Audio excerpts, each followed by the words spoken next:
Maoist party సంచలన ప్రకటన చేసింది. జనవరి 1 నుంచి ఆయుధాలు వదిలేసి లొంగిపోయేందుకు సిద్ధమవుతుంది. ఈ మేరకు ఆ పార్టీ నేతలు ఒక లేఖ కూడా విడుదల చేసినట్టుగా తెలుస్తోంది. ఇక అనంత్ పేరిట ఎంసీసీ జోన్ ప్రతినిధి అనంత్ పేరిట లేఖ కూడా విడుదలైనట్టుగా ప్రస్తుతం వార్తలు వస్తున్నాయి. జనజీవన స్రవంతిలో కలిసేందుకు తమకు కొంత టైం ఇవ్వాలని కోరినట్టుగా తెలుస్తోంది. అగ్రనేతలు మల్లోజుల ఆసన్న లొంగుబాటు అలాగే హిడ్మా ఎన్కౌంటర్తో మావోయిస్టులకు వరుస షాకులు తగ్గుతున్నాయి. మరోవైపు కేంద్ర ప్రభుత్వం విధించిన డెడ్ లైన్ ఆధారంగా ఇంకా ఒత్తిడి పెరుగుతోంది. దీంతో లొంగిపోవాలని నిర్ణయానికి వచ్చినట్లు సమాచారం. మావోయిస్టు పార్టీ మేరకు సంచలన ప్రకటన అయితే విడుదల చేసింది. జనవరి 1 నుంచి ఆయుధాలు వదిలేసి లొంగిపోతామంటూ ఆ పార్టీ ప్రతినిధి అనంత్ పేరిట లేఖ విడుదలైనట్టుగా తెలుస్తోంది. జనజీవన స్రవంతిలో కలిసేందుకు కొంత టైం కూడా ఇవ్వాలని కోరినట్టుగా సమాచారం. మొత్తం మీద మావోయిస్టులు ఇక రాజీకి వస్తున్నారు. పూర్తి స్థాయిలో లొంగుబాటుకే శరణ్యమంటున్నారు. తమకు టైం ఇవ్వాలంటూ ప్రభుత్వాన్ని శరణు వేడుకుంటున్న పరిస్థితి కనబడుతోంది. Communist party of India Maoist పేరుతో ఉన్న లేఖ అది, అనంత్ పేరుతో రిలీజ్ అయిన లేఖ అది హిందీలో ఉంది. ఈ లేఖ సారాంశం ఏంటంటే జనవరి 1 వరకు తమకు టైం ఇవ్వండి, జనవరి 1లోగా ఆయుధాలు వదిలేసి జనవరి 1 నుంచి ఆయుధాలు వదిలేసి ఇంకా క్యాడర్ అంతా లొంగిపోతామంటూ ఎంసీసీ జోన్ ప్రతినిధి అనంత్ పేరిట లేఖ వచ్చినట్టుగా తెలుస్తోంది. తమకు కొంత టైం ఇవ్వని రిక్వెస్ట్ చేసినట్టుగా కూడా సమాచారం. అగ్రనేతలు మల్లోజుల ఆసన్న లొంగుబాటు అలాగే మోస్ట్ వాంటెడ్ హిడ్మా ఎన్కౌంటర్ తర్వాత మావోయిస్టుల పంథా మార్చుకున్నట్టుగా తెలుస్తోంది. మొత్తం మీద ఇక తమకు జనాల్లో కలవడమే ప్రత్యామ్నాయ మార్గంగా ఆలోచిస్తున్నారు. లేదంటే ఎన్కౌంటర్ లేదంటే పూర్తి స్థాయిలో అణచివేత ఉంటుందనే భావనకు వచ్చినట్టుగా తెలుస్తుంది. నేపథ్యంలో కనీసం లొంగుబాటుకు గురై ప్రాణాలు కాపాడుకొని ఆయుధాలు వదిలేసి సిద్ధాంతాన్ని అయితే కంటిన్యూ చేద్దామనే ఆలోచనలో కూడా ఉన్నట్టుగా తెలుస్తుంది. మొత్తం మీద ఆ మావోయిస్టు భావజాలానికి ఆకర్షితులై ఆయా దళాల్లో చేరి నక్సల్స్గా మారి తర్వాత రూపాంతరం చెందిన మావోయిస్టులుగా ప్రస్తుతం అడవుల్లో చలామణవుతున్న అన్నలు ఇక లొంగుబాటుకు సిద్ధమైనట్టుగా తెలుస్తుంది. ఇప్పటికే మావోయిస్టు పార్టీని పూర్తిగా రూపుమాపుతామంటూ కేంద్ర ప్రభుత్వం చెప్తున్న నేపథ్యంలో మార్చి 31, 2026 డెడ్ లైన్గా పెట్టారు. ఈ డెడ్ లైన్ లోపల అయితే లొంగిపోండి, లేదంటే పూర్తిగా హతమారుస్తాం, ఎలిమినేట్ చేస్తాం, నిర్మూలిస్తామంటూ కేంద్ర ప్రభుత్వం గట్టి హెచ్చరికలు ఇస్తుంది, సీరియస్ వార్నింగ్స్ ఇస్తుంది. దీంతో మావోయిస్టులకు ఇక వేరే దారి దిక్కు లేకుండా పోతోంది. వరుస ఎన్కౌంటర్లో మావోయిస్టులంతా హతమవడం, అగ్రనేతలంతా కూడా తమ టీములతో వందలాది సంఖ్యలో లొంగుబాట్లకు గురవడం, ప్రభుత్వం కూడా పునరావాస ప్యాకేజీలు కల్పిస్తామని వాళ్ళని ఆకర్షించడం, అంతేకాదు ఆయా ఆదివాసీ గ్రామాల్లో ఎక్కడికక్కడ రిహాబిలిటేషన్ ప్యాకేజీలు కూడా ఇప్పటికే అనౌన్స్ చేశారు, ఇస్తున్నారు కూడా లొంగిపోయిన వాళ్ళకి. దీంతో ఇవన్నీ చూసిన మావోయిస్టులు అడవులను వదిలి తాము కూడా జనాల్లో కలిసి తమ బతికేదో తాము బతుకుతామన్నట్టుగా ప్రస్తుతం కొంతమంది నిర్ణయానికి వచ్చినట్టుగా తెలుస్తుంది. అయితే ఆయుధాలు వదిలినంత మాత్రాన సిద్ధాంతాన్ని మాత్రం వదలం, ఖచ్చితంగా ప్రజా సమస్యల్ని ప్రజాక్షేత్రంలో ఎండగడతాం, పోరాడతామని కూడా కొంతమంది భావిస్తున్నట్టు సమాచారం. ఏదేమైనా లొంగిపోయిన నక్సలైట్ కూడా కొంతమంది అలాంటి స్టేట్మెంట్లు ఇస్తున్నారు. బట్ ఆయుధాలు మాత్రం వదులుతున్నారు, హింసను వదులుతున్నారు. ఇది మాత్రం ఆహ్వానించదగ్గ పరిణామంగా ప్రభుత్వం కూడా చెప్తోంది. మొత్తం మీద మావోయిస్టు లొంగిబాటుకు గురవుతే కనుక ప్రభుత్వం కూడా అన్ని విధాలు సహకరిస్తామంటుంది. వాళ్లకు ప్రకటించిన రివార్డులు పునరావాసాన్ని కూడా అందిస్తామని చెప్తుంది. దీంతో ప్రస్తుతం మావోయిస్టుల వ్యవహారం అయితే కొత్త మలుపు తీసుకుంటుంది. ఇక ఇదొక సంచలన అప్డేట్ అని చెప్పాలి. మావోయిస్టులు పూర్తి స్థాయిలో తమంతగా తాము లొంగిపోతామంటూ చేస్తున్న ప్రకటనతో ఒకసారిగా ఆసక్తి రేగుతోంది. ఇక మావోయిస్టులు పూర్తిగా కాంప్రమైజ్ అవుతున్నారా, మావోయిస్టులు పూర్తిగా శరణుజొచ్చుతున్నారా ప్రభుత్వాన్ని, వేరే దిక్కు దారి లేక గత్యంతరం లేక మావోయిస్టులు లొంగిపోతున్నారా? ప్రస్తుతం పరిస్థితులు చూస్తే అవునని అనిపిస్తుంది. నాలుగు వైపులా ఒత్తిడి, పూర్తిగా ఎక్కడ చూసినా ఆంక్షలు, అడవుల్లో జల్లెడ పడుతున్న సాయుధ బలగాలు, వరుస ఎన్కౌంటర్లు, ఇవన్నీ చూసి మావోయిస్టులకు ఒక రకంగా ఇబ్బందికర పరిస్థితులు తలెత్తాయి. గుండెల్లో రైళ్లు పరిగెడుతున్నాయి. ఇక తమ ప్రాణాలు కాపాడుకోవాలంటే ఖచ్చితంగా లొంగిపోవాల్సిందేననే నిర్ణయానికి కూడా మావోయిస్టులు వచ్చినట్టుగా తెలుస్తుంది. దీంతో ప్రస్తుతం మావోయిస్టులు లొంగిపోతామని లేఖలు కూడా రాసినట్టుగా తెలుస్తుంది. ఎంసీసీ ప్రతినిధి అనంత్ పేరిట ఒక లేఖ కూడా ప్రస్తుతం విడుదలైనట్టుగా తెలుస్తుంది. ఒకసారి ఆ లేఖను మళ్ళీ చూద్దాం.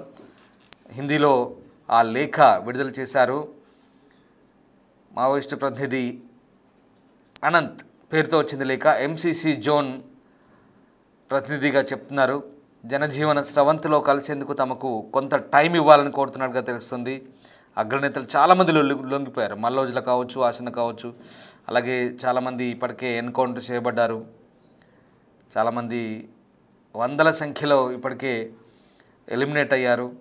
కర్రగుట్ల ఆపరేషన్ తర్వాత ఇదిగో ఇదే ఆ letter. Maoist party of India, communist party of India Maoist పేరుతో రిలీజ్ అయిన లేఖ ఇది. సో ప్రస్తుతం ఈ లేఖ వైరల్ అవుతోంది. ఈ లేఖలో హిందీలో చాలా క్లియర్గా, చాలా డీటెయిల్గా రాశారు.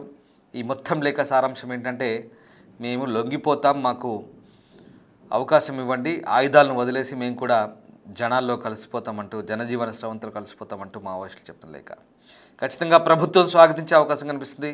ప్రభుత్వానికి కూడా కావాల్సింది ఇదే. దేశంలో పెరుగుతున్న డొమెస్టిక్ వయలెన్స్ని తగ్గించే పనిలో భాగంగా కంప్లీట్గా మావోయిస్టులు ఎలిమినేట్ చేస్తామని చెప్తున్న ప్రభుత్వం ఇప్పుడు ఈ చర్యలతో మావోయిస్టులు కనుక లొంగిపోతే వారికి స్వాగతించి వారికి పునరావాసం కల్పించి సరైన గౌరవం దక్కేలా చేస్తామంటే ప్రభుత్వం కూడా హామీ ఇస్తుంది. దీంతో మావోయిస్టులు ప్రస్తుతం పునరాలోచనలో పడ్డారు. ఎందుకంటే కొనసాగితే అడవుల్లో ఉంటే కనుక ఎన్కౌంటర్లు తప్పవు, నిర్బంధం తప్పదనే ఆలోచనలకు వచ్చారు.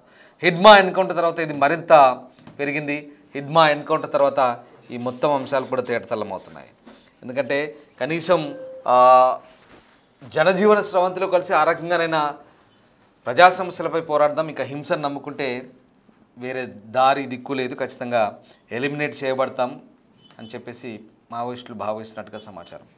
మా సీనియర్ కొలీగ్ సురేష్ జాయిన్ అవుతున్నారు. సురేష్, మావోయిస్టులకు ఈ నిర్బంధాల మధ్య, ఎన్కౌంటర్ల మధ్య, అలాగే ఈ కూమింగ్ ఆపరేషన్ల మధ్య మావోయిస్టులు ఇక అడవుల్లో మనుగడ సాగించలేకపోతున్నారా? ప్రభుత్వాన్ని శరణుజొచ్చి లొంగిపోవడమే వాళ్ళ ముందున్న ఆప్షనా? ఏం జరగబోతుంది? What next?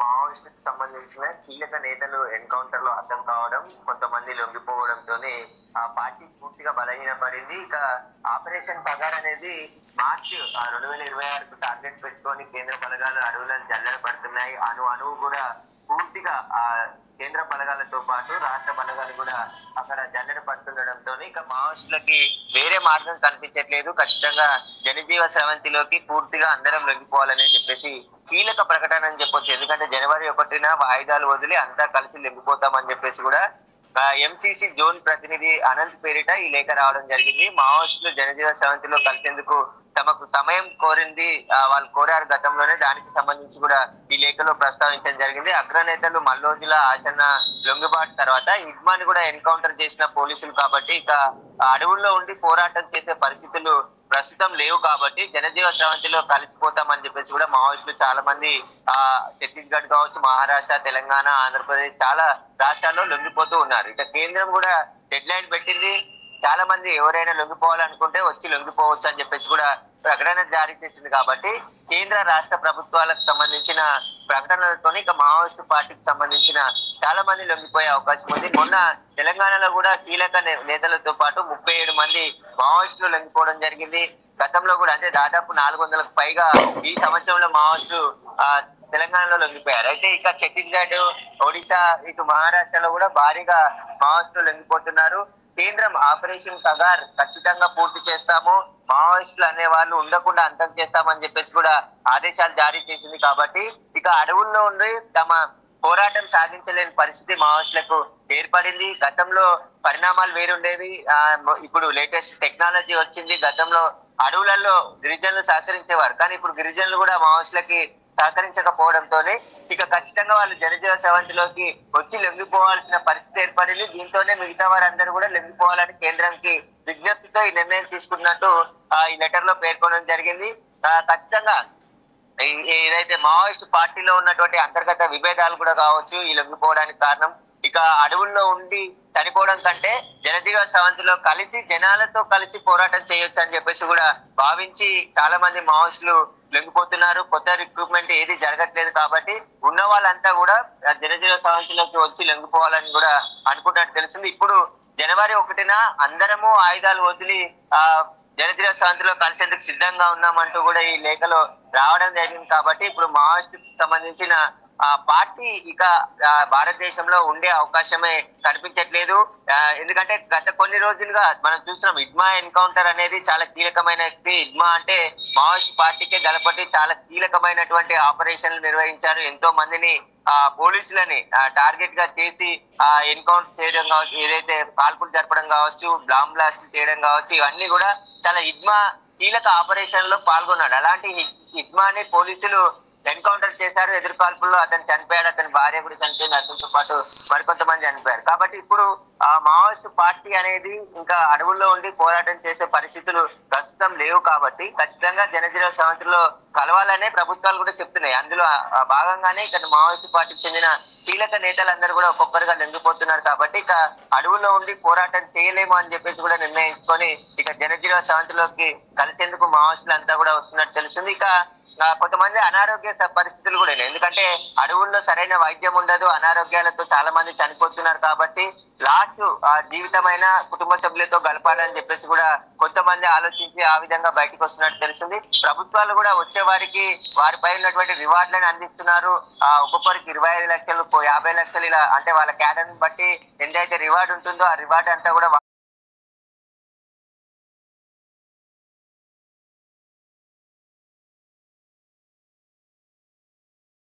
ఈ లేఖ చాలా సంచలనం అనుకోవచ్చు. ఎందుకంటే మావోయిస్ట్ పార్టీకి సంబంధించిన అందరము కలిసి మేము జనవరి 1న లొంగిపోతామని చెప్పేసి కూడా ఏదైతే ఎంసీసీ జోన్ ప్రతినిధి అనంత్ పేరిట ఈ లేఖ రిలీజ్ చేశారు. కాబట్టి దీనికి సంబంధించి మళ్ళీ మావోయిస్ట్ పార్టీ రియాక్షన్ ఏ విధంగా ఉంటుంది, అసలు నిజంగానే అందరూ వచ్చి జనవరి 1కి లొంగిపోతారా లేదా అనేది జనవరిలోనే తెలిసే అవకాశం ఉంది. రైట్ సురేష్, ఇక మావోయిస్టులకు వేరే దారి లేదు అనే సిచ్యువేషన్ మనకు కనబడుతోంది. ఎందుకంటే ఈ నిర్బంధాల మధ్య అడవుల్లో కొనసాగే ఛాన్స్ లేదు. ఆరోగ్య కారణాల రీత్యా, కుటుంబ సభ్యుల అప్పీల్ దృష్ట్యా, లేదా ప్రభుత్వాల నుంచి వస్తున్నటువంటి ఒత్తిడి, కూంబింగ్లు, తర్వాత ఎన్కౌంటర్లు, లొంగుబాట్లు, రీహాబిలిటేషన్ ప్యాకేజీలు, ఒకటి కాదు రెండు కాదు, ఎట్టి పరిస్థితులు ఎక్కడ పరిస్థితులు అనుకూలంగా లేవు. కాలం కూడా మారింది. సిద్ధాంతాన్ని నమ్ముకొని ఉన్నా కూడా ఎక్కడ ఏది పూర్తి స్థాయిలో సక్సెస్ అవ్వట్లేదు. బట్ హింసనైతే వదిలేస్తే సిద్ధాంతాన్ని తర్వాత ఆచరణలో పెట్టవచ్చు అని కొంతమంది కూడా ఆలోచిస్తున్నారు. బట్ ఇక్కడ ఓవరాల్గా చూస్తే మనం చాలామంది లొంగిపోయిన వాళ్ళు కూడా అదే అంటున్నారు, ఆయుధాలను వదిలేం కానీ మేము పోరాటాలు చేస్తాం ప్రజల సమస్యల కోసం అని. దీన్ని ఎవరైనా స్వాగతిస్తున్నారు. కానీ ఇప్పుడున్న పరిస్థితుల్లో ఇక వీళ్ళకు వేరే ఆప్షన్ లేదనుకోవచ్చా? ఎందుకంటే ఇప్పుడు ఆ లెటరు ఏదైతే ఉందో, ఈ లెటరు దీని విశ్వసనీయత ఎంత? ఇది నిజంగా మావోయిస్ట్ నుంచి వచ్చిన లేఖేనా? ఎందుకంటే ఇటీవల కాలంలో కొన్ని ఫేక్ కూడా వస్తున్నాయి. దీన్ని నమ్మొచ్చా? ఈ లెటర్ నిజమేనా?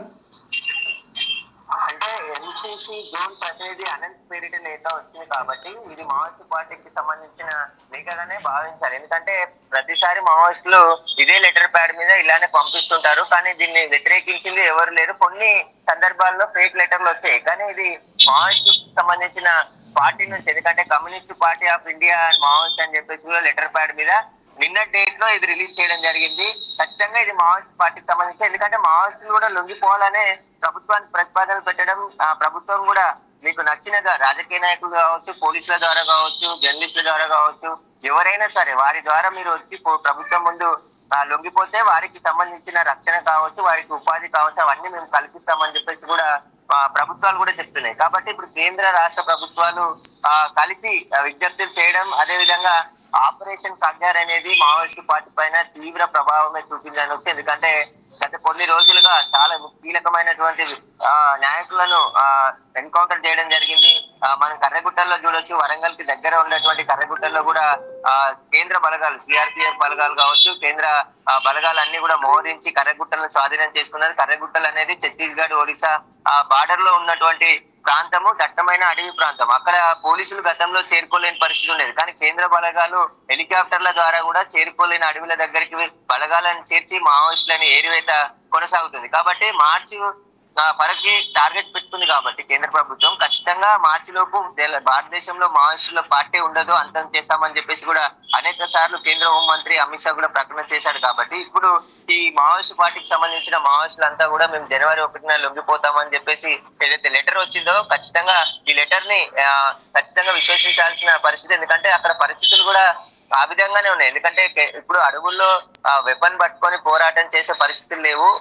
రకరకాలుగా పోరాటం చేయొచ్చు. ప్రజల్లో కలిసి టెక్నాలజీ వచ్చింది. అడవుల్లో గతంలో వెనుకబాటుతనం ఉంటుండే కాబట్టి అడవులకు వెళ్లి పోరాటం చేయాల్సి వచ్చేది. కానీ ఇప్పుడు మారిన కాలంతో అనుగుణంగా మావోయిస్ట్ పార్టీలో ఉన్నటువంటి పనిచేసిన వారు కూడా పనిచేయాలని చెప్పేసి లొంగిపోయినటువంటి మావోయిస్టులు మాట్లాడిన సందర్భంలో మనం చూసాం. ఎందుకంటే ప్రజల్లో కలిసి ప్రజలతో పోరాటం చేసే పరిస్థితులు ఉన్నాయి కాబట్టి ఇప్పుడు ఇలా చేస్తామని చెప్పేసి కూడా చాలా మంది లొంగిపోయిన వాళ్ళు చెప్తున్నారు. కాబట్టి ఇప్పుడు ఈ లెటర్ సంచలనమే అనుకోవచ్చు. ఎందుకంటే మావోయిస్ట్ పార్టీకి సంబంధించిన మొత్తం మావోయిస్ట్ సంబంధించిన కేంద్రాలకు సంబంధించి చాలా మంది కూడా మేము లొంగిపోతాం, జనవరి 1 వరకు సమయం ఇవ్వండి అని చెప్పేసి కూడా వాళ్ళు చెప్తున్న లేఖ రాసిరు. కాబట్టి ఈ లేఖకు సంబంధించి చాలా కీలకంగా ఉండబోతుంది. మావోయిస్ట్ పార్టీకి సంబంధించిన వారందరూ కూడా లొంగిపోతే ఇక మావోయిస్ట్ పార్టీ అంతమయ్యే అవకాశమే కనబడుతుంది. ఖచ్చితంగా మార్చి టార్గెట్ గా పెట్టుకొని ఇటు ఆపరేషన్ కగార్ కొనసాగుతుంది. కాబట్టి ఇక అక్కడ ఉండే పరిస్థితుల్లో కేంద్ర బలగాలు అలుగుడుని చుట్టుముట్టేశాయి. ఇక అక్కడ ఉండి పోరాటం చేసే పరిస్థితులు కూడా లేవు. కాబట్టి ఈ నిర్ణయానికి వచ్చి ఈ లేఖ రిలీజ్ చేసినట్టు తెలుస్తుంది. Right, yes sir, thank you Suresh, thanks for the update. ఒక్కసారి లేఖ చూస్తున్నాం, బిగ్ బ్రేకింగ్ చూస్తున్నాం. మావోయిస్టులు లేఖ రిలీజ్ చేశారు, ప్రెస్ విజ్ఞప్తి అంటూ ఆ లేఖ స్టార్ట్ చేశారు. 27 నవంబర్ 2026 ఆ లేఖ ఒకసారి నేను మీకు చదివి వినిపిస్తాను. ప్రతి శ్రీ దేవేంద్ర ఫడ్నవీస్ ముఖ్యమంత్రి మహారాష్ట్ర రాజ్య శ్రీ విష్ణుదేవ్ సాయి విజయ్ శర్మ ముఖ్యమంత్రి గృహమంత్రి ఛత్తీస్గఢ్ రాజ్య శ్రీ మోహన్ యాదవ్ ముఖ్యమంత్రి మధ్యప్రదేశ్ రాజ్య ముగ్గురు ముఖ్యమంత్రులు కోట్ చేశారు. మై అనంత్ భారత్ కి కమ్యూనిస్ట్ పార్టీ माओवादी की Maharashtra Madhya Pradesh Chhattisgarh special zonal committee MMC के प्रवक्ता के तौर पर आप तीनों राज्यों के मुख्यमंत्रियों को एक और निवेदन पत्र जारी कर रहा हूं अंटू लेकर स्टार्ट చేశారు. हम एमएमसी के तमाम साथी 1 जनवरी 2026 को हम लोग सशस्त्र संघर्ष को अस्थायी रूप में विराम देकर हथियार त्याग कर सरकार के पुनर्वास को स्वीकार करते हुए समाज की मुख्य धारा में शामिल हो जाएगी. ఎస్, దీని సారాంశం ఏంటంటే మేము అస్త్ర సన్యాసం చేస్తాము, ఆయుధాలని వదిలిపెడతాము, జనవరి 1వ తారీఖున జనజీవన స్రవంతిలో కలుస్తామంటున్నారు. బిగ్ బ్రేకింగ్ ఇది. మావోయిస్టులు ఆయుధాలను వదిలి జనాల్లో కలవబోతున్నారు.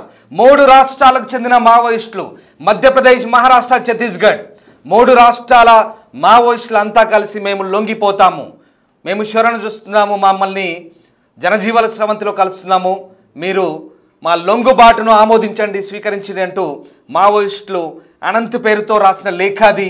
హిందీలో ఆ లేఖ రాశారు. 3 రాష్ట్రాల ముఖ్యమంత్రులకు ఆ లేఖ రాశారు. ఇందాక మీకు ఆ లేఖ చదివించి వినిపిస్తున్నాను. ముఖ్యంగా ఈ లేఖ ద్వారా మళ్ళీ ఒకసారి చదువుతాను. हथियार त्याग कर सरकार के पुनर्वास को स्वीकार करते हुए समाज की मुख्य धारा में शामिल हो जाएगी. हथियार వదిలి అంటే ఆయుధాలు వదిలి జనజీవన స్రవంతిలో కలుస్తామంటూ అప్పీల్ చేస్తున్నారు. ఇది ఈ లేఖ సారాంశం. ఇక మీరిచ్చే పునరావాసాన్ని, రిహాబిలిటేషన్ మేము స్వీకరిస్తాము, మేము జనంలో కలిసి మంచిగా బతుకుతామంటూ ఈ లేఖ సారాంశం. ఇది మావోయిస్టుల పరిస్థితి. ప్రస్తుతం మావోయిస్టులు దేశవ్యాప్తంగా నిర్బంధం పెరుగుతుంది. ఇక లొంగిపోయేందుకు సిద్ధమవుతున్నారు, వేరే ఆప్షన్ లేదు. మార్చి 31 కల్లా మావోయిస్టులను పూర్తిగా అంతమొందిస్తామన్న కేంద్ర ప్రభుత్వ ప్రకటనతో ఒక్కసారిగా మావోయిస్టులో లొంగిపోక తప్పని పరిస్థితి ఏర్పడుతుంది. వరుస ఎన్కౌంటర్లు, వరుసగా అగ్రనాయకత్వం లొంగుబాటుతో ప్రస్తుతం నిర్ణయం తీసుకున్నట్టు తెలుస్తుంది. ఆ లేఖ మీకు ఇప్పటిదాకా లేఖ సారాంశం కూడా చదివి వినిపిస్తాను. హిడ్మా ఎన్కౌంటర్ తర్వాత పూర్తి స్థాయిలో మార్పు వచ్చినట్టుగా కనపడుతుంది. Very clear. హిడ్మాను ఎలిమినేట్ చేసిన తర్వాత మావోయిస్టులు వరుసగా ఇంకా ఒత్తిడి పెరుగుతుంది, భయాందోళనకు గురవుతున్నారు. అంతేకాదు కుటుంబ సభ్యుల నుంచి కూడా పెద్ద ఎత్తున ఒత్తిడి పెరుగుతుంది. అనవసరంగా అడవుల్లో ఉండడం లేదా సాధించింది ఏం లేదు, ఇంకా హింసను వదలండి. అలాగే ఉన్నా కూడా 26 తర్వాత పెద్ద ఎత్తున ఇంకా ప్రభుత్వం వైపు నుంచి ఖచ్చితంగా పెద్ద ఎత్తున అణచివేత ఉంటుంది. కాబట్టి ఖచ్చితంగా లొంగిపోవాల్సిందంటూ ఆయా కుటుంబ సభ్యుల నుంచి వస్తున్నటువంటి విజ్ఞప్తుల మేరకు మావోయిస్టులు ఇక లొంగుబాటు నిర్ణయం తీసుకుని తెలుస్తుంది. మొత్తం మీద అనంత్ పేరిట రిలీజ్ చేసిన లేఖ ప్రస్తుతం వైరల్ అవుతోంది.